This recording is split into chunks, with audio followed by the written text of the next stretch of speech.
Hey, it's Sean again, playing Immaculate Grid, playing with a little bit of darker video. My light burned out. I've got to charge it up. So you guys are going to get what you paid for here in terms of video quality. You guys are good sports, putting up with me doing these things.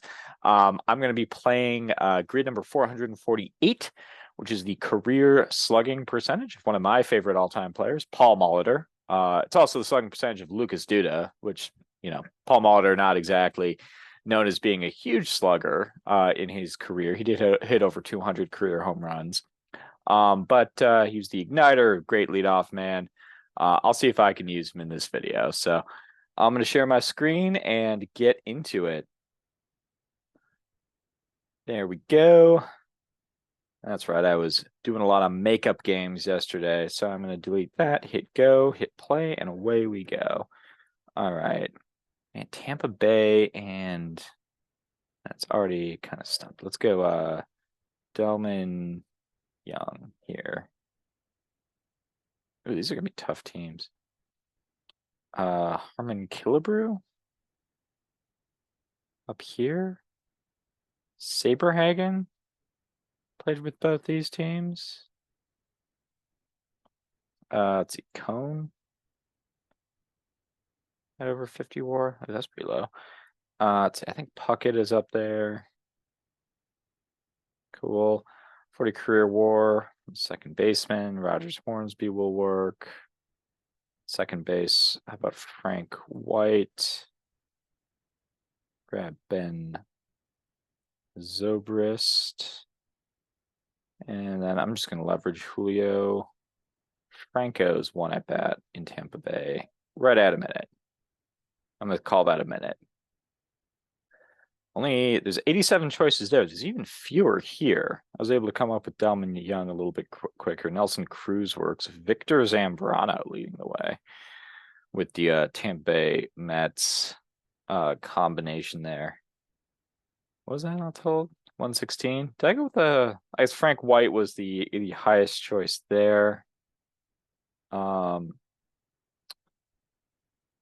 40 career WAR, played a game at second base. I could use Mahler. In fact, I think I will, since I'm supposedly dedicating the episode to him. So we'll hit reset on the clock. We'll stop sharing there and we'll reshare.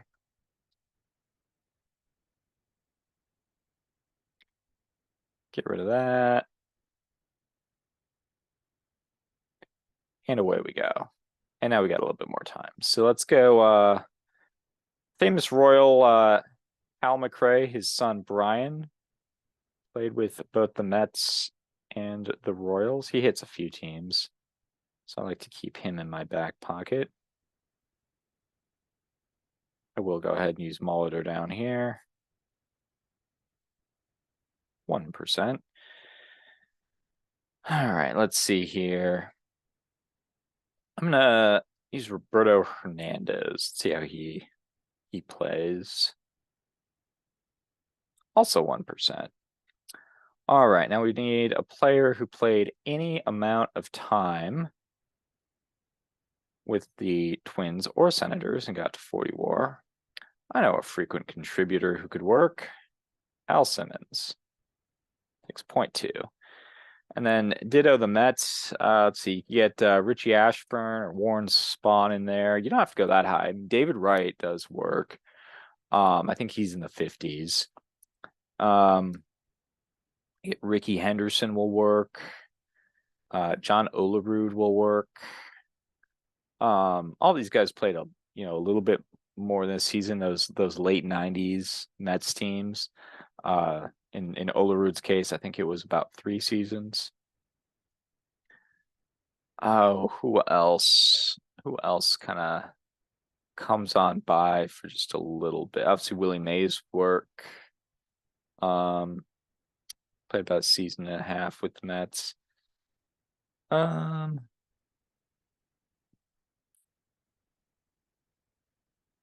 But I couldn't use Jeremy Burnett. He doesn't. 40 WAR is high enough that you're not going to get just couple time All Stars, like that. Jeff Kent will work. Roberto Alomar works. I don't think Mo Vaughn works. Robin Ventura will work. another late 90s, early 2000s Met. Get Nolan Ryan in there. So there's a lot of options. I'm trying to think of the person who, of the people I listed, Ashburn or Spawn seem like they're the most obscure among people who, as Mets, but there's nothing obscure about Warren Spawn. He's like fifth all time in career wins. Ashburn's in the Hall of Fame. The other direction you can go is I picked David Cohn. He had close to around 60 career WAR. Saberhagen actually would also have been a good pick there. And then just kind of dancing around the horn. Like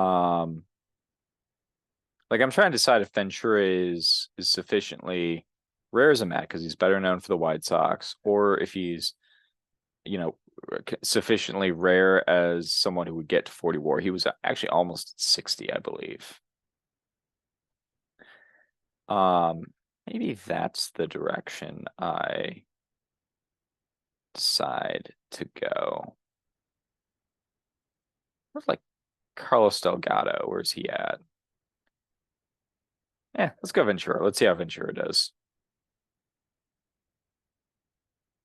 Sub one. It was a long way to go for sub one. All right.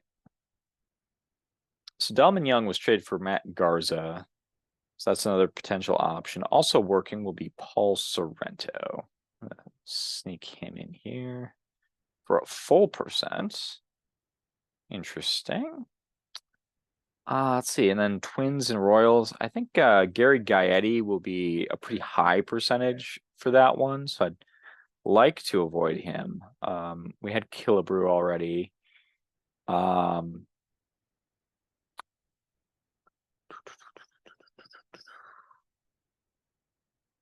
Who else? Who else?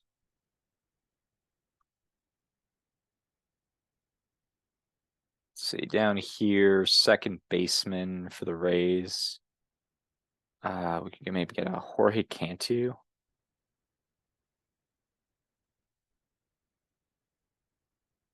2%.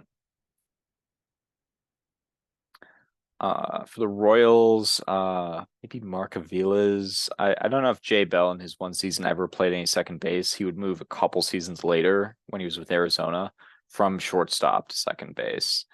But he might have played a game. I don't know. Entirely possible. Let's see. Frank White covers you pretty much from the 70s into the 90s. So we already used him. Merrifield's too recent. I don't want to use him. Zobrist was on the 14-15 teams. Man, I'm trying to think of who was over there. I think it'll be like Tony Graffinino.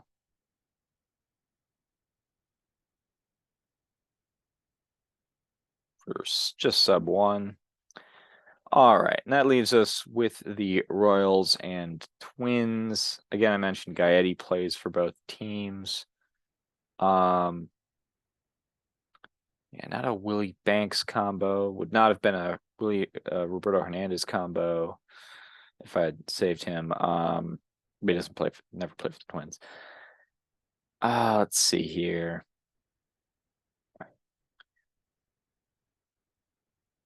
It is a Pat Borders combo. So let's do that one.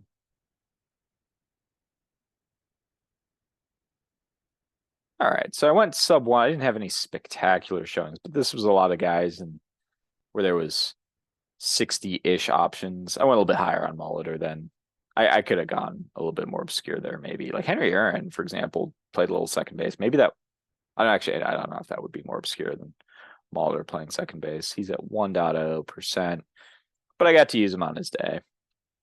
Cool. Well, I think I will call it there. Thank you so much for playing along with me, and I'll be back at it probably tomorrow. Peace.